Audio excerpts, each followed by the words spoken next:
미국의 퀄컴은 차세대 5G 통합 칩셋인 스냅드래곤 888을 지난 3일 온라인으로 개최된 퀄컴 스냅드래곤 테크 서밋 2020 이틀째 행사에서 공개를 했습니다.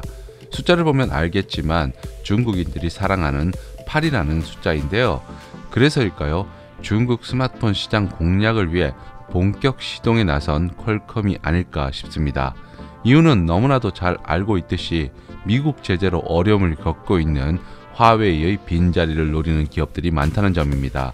대표적으로 오포, 비보, 샤오미가 있는데요.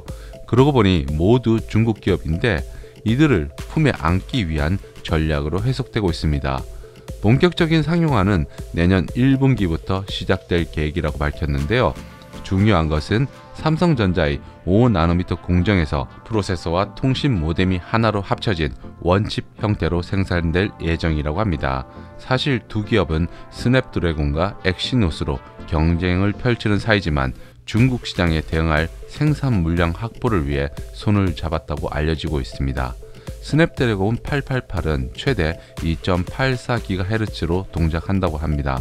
이는 기존 대비해서 25%가량 향상된 성능을 제공하는 퀄컴 크라이오 680 CPU, 최대 35% 빠른 그래픽 렌더링 성능을 자랑하는 퀄컴 아드레노 660 GPU, 최대 7.5GBps의 네트워크 속도를 구현하는 스냅드래곤 X60 5G 모뎀, 초당 최대 2.7GP 처리 속도로 3대의 카메라에서 동시 캡처 가능한 퀄컴 스펙트라 580 이미지 처리 장치 등의 스펙을 갖추고 있습니다. 여기서 가장 주목해봐야 할 부분이라면 3개의 이미지 처리 장치인 ISP를 활용해 촬영하는 기능인데요. 이를 통해서 3대의 카메라에서 동시에 이미지와 4K HDR 캡처가 가능하게 되었습니다. 이것은 초당 120프레임의 초고속 고해상도 이미지를 촬영할 수 있는데요. 이를 통해 고가의 DSLR 미러리스에서 구현할 수 있었던 기능을 스마트폰에서 가능하게 되어 상당한 이슈를 불러일으킬 것으로 보입니다. 스마트폰의 경우에는 DSLR이나 미러리스와 같은 영상과 이미지 촬영을 위한 전용 폼팩터가 아니어서 만족스러운 퀄리티를 얻기에는 부족함이 있는데요. 그래서 후보정이 필수였습니다. 여기에는 프로세서의 영향력이 절대적이라 봐도 무방할 것 같습니다.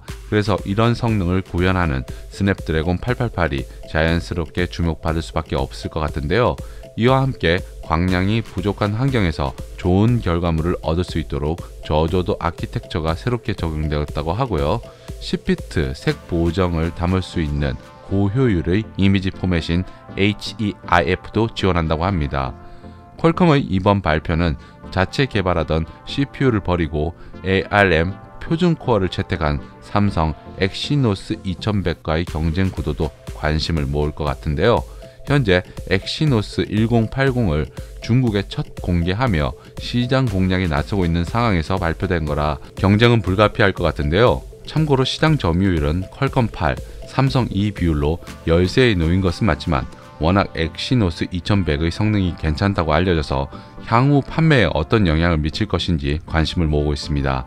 그런데 일부에서는 스냅드래곤 888이 갤럭시 S21에 장착될 것이라는 루머도 돌고 있는데 삼성은 향후 갤럭시 라인에 다시 엑시노스 탑재 비중을 늘릴 것이라고 알려져 있어 탑재 가능성은 현재로서는 낮아 보입니다. 그러나 북미와 일부 출시국에 한해 적용될 수는 있을 것 같습니다. 이전보다 획기적으로 향상된 성능을 바탕으로 스냅드래곤 888이 중국 시장 공략을 꿈꾸고 있는데요. 이에 맞서는 삼성은 일단 경쟁자와의 동맹을 선택하며 모바일 프로세서 시장 성장에 큰 몫을 담당할 것 같습니다.